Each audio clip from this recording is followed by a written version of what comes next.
विद्यार्थियों, ऑनलाइन कक्षा में आप सभी का स्वागत है। आज हम बीए पाठ प्रथम के द्वितीय प्रश्न पत्र के अंतर्गत व्याकरण अच संधि प्रकरण प्रारंभ करेंगे। विद्यार्थियों, अच संधि में अच का क्या अर्थ है? अच अर्थात सारे स्वर। तो स्वर संधि का जो प्रकरण है वो अच संधि प्रकरण कहलाता है।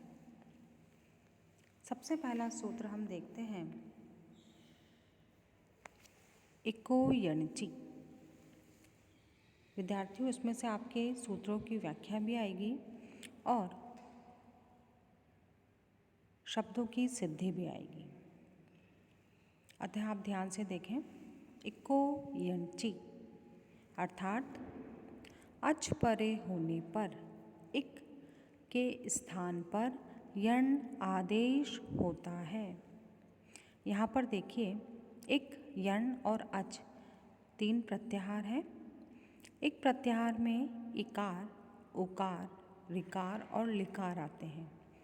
अच यानी सारे स्वर और यण प्रत्याहार के अंतर्गत यकार, वकार, रेफ और लकार आते हैं। तो विद्यार्थियों, यदि स्वर वर्ण परे होने पर संहिता के विषय में, संधि के विषय में इकार, उकार, ऋकार, ऋकार के स्थान पर यकार, वकार, रेफ और लकार वर्ण आते हैं। उदाहरण हम देखते हैं, सुधि प्लस उपास्य। यहाँ पर हम देखते हैं, सुधि में जो दीर्घ इकार है उसके बाद में उपास्य का उकार क्या है? अच है। तो इसलिए इको यणचि सूत्र से यहाँ पर इक के स्थान पर यण आदेश होगा। विद्यार्थियों, अगला सूत्र है तस्मिन्निति निर्दिष्टे पूर्वस्य। तस्मिन् अर्थात उसमें ऐसा निर्दिष्ट होने पर, पूर्व के स्थान पर।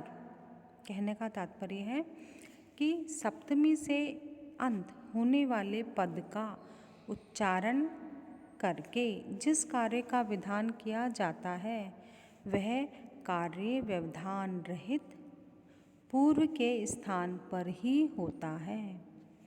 विद्यार्थियों, इको यणचि सूत्र में सप्तमी से अंत होने वाला जो पद है वो है अचि, यणचि का अचि, और अचि का उच्चारण करके इक के स्थान पर यण का विधान किया गया है।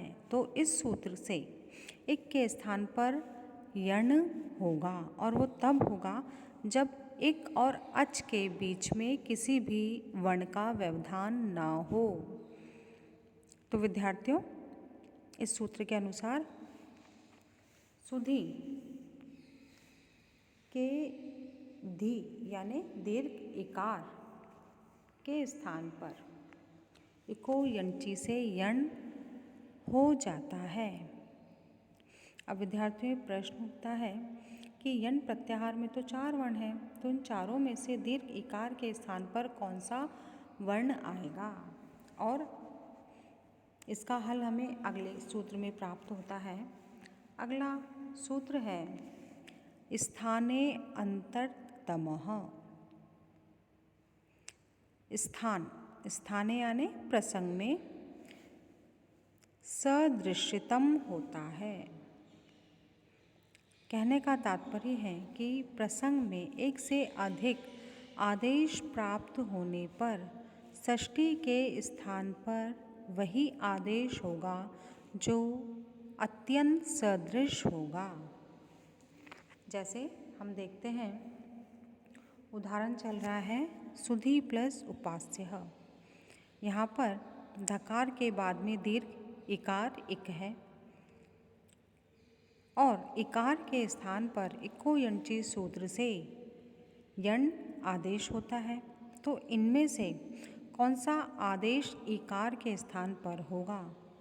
तो यकार ही इकार के सदृशतम है। क्यों? क्योंकि दोनों यानी यकार और इकार का जो स्थान है वो एक ही है। कौन सा है? तालु। इसलिए दीर्घ इकार के स्थान पर केवल यकार ही आदेश होगा, क्योंकि वो उसका सदृशतम है। और इस प्रकार से रूप बनेगा शुद्ध य उपास्य।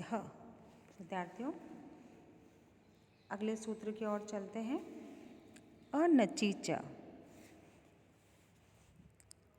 अनचि यानी अच परे न होने पर, अच के स्थान के पश्चात यर के स्थान पर विकल्प से द्वित्व होता है। यानी यह सूत्र क्या कहता है कि यदि अच ना हो तो अच के स्थान पर यर के स्थान पर विकल्प से दो रूप हो जाते हैं। अच और यर दोनों प्रत्याहार हैं और अच के अंदर तो स्वर आते हैं और यर के अंतर्गत हकार को छोड़कर सारे व्यंजन वर्ण आ जाते हैं। तो विद्यार्थियों, इसका उदाहरण हम देखते हैं। उदाहरण, ये सूत्र कैसे काम करता है कि शुद्ध य उपास्य, यहाँ पर स्वर वर्ण उकार के पश्चात यर धकार आया है और उसके बाद कोई स्वर्ण नहीं है। इसलिए इस सूत्र से उसका द्वित्व हो जाता है और रूप बनता है शुद्ध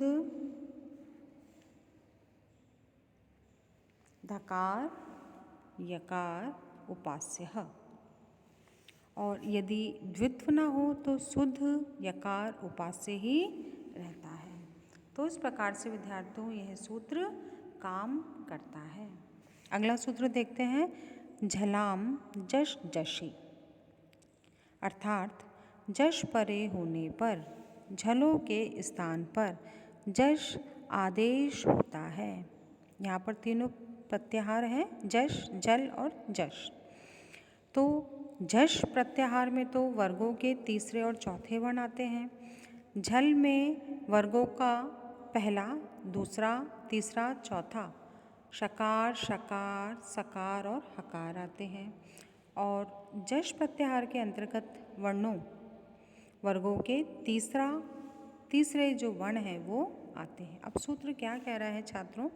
सूत्र कह रहा है कि वर्गों के तीसरे और चौथे वर्ण परे होने पर वर्गों के प्रथम, द्वितीय, तृतीय और चतुर्थ वर्ण या श, श, स, ह के स्थान पर वर्गों के तीसरे वर्ण कौन से? ज, ब, ग, ड, द आदेश होते हैं। उदाहरण से समझते हैं हम विद्यार्थियों। सु ध ध य उपास्य में उकार के बाद में धकार झल है और उसके बाद में जश धकार आया है।